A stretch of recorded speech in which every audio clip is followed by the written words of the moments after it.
Section 3. Crimping copper and aluminium.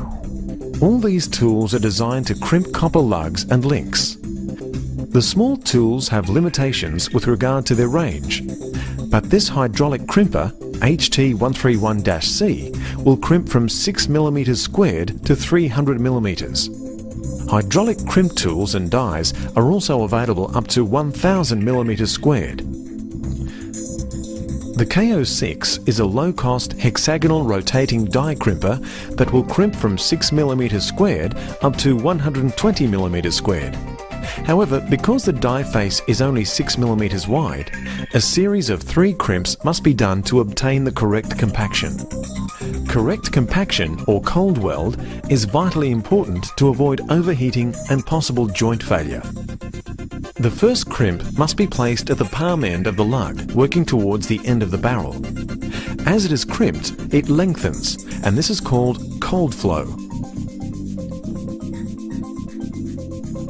This is not the case when using a standard width die in the B131C or equivalent on a lug requiring only 1 crimp. Here the die is centered on the lug barrel.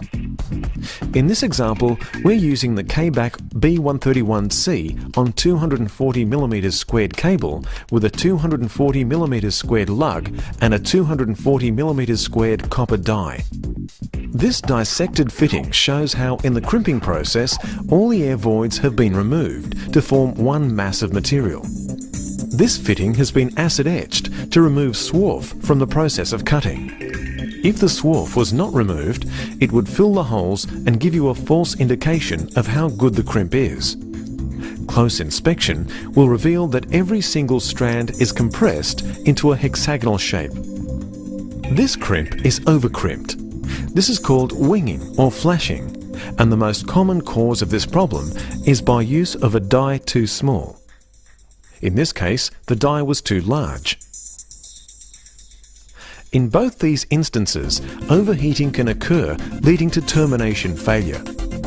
This can be catastrophic, as most electrical fires are caused by faulty terminations such as these. The correct crimp should have crisp edges on each of the hexagonal interfaces. This copper lug has been crimped correctly. The only way of checking this is using the vernier caliper to measure across the flats of the hexagonal crimp. This is commonly known as AF.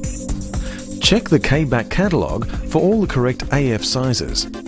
Just a reminder once again that copper and aluminium are different.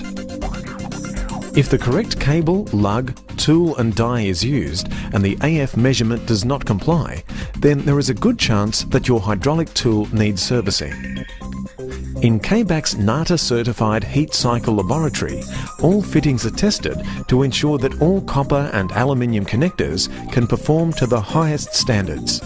Heat cycling mirrors real-life expectations of connectors, and results are fully documented, so you can be assured when buying K-back products, you are buying quality.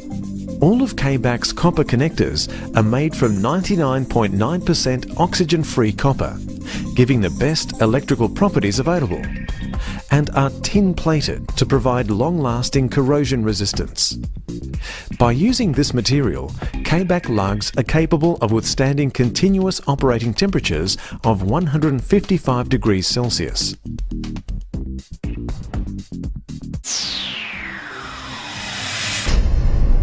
K-back would like to thank you for your attention.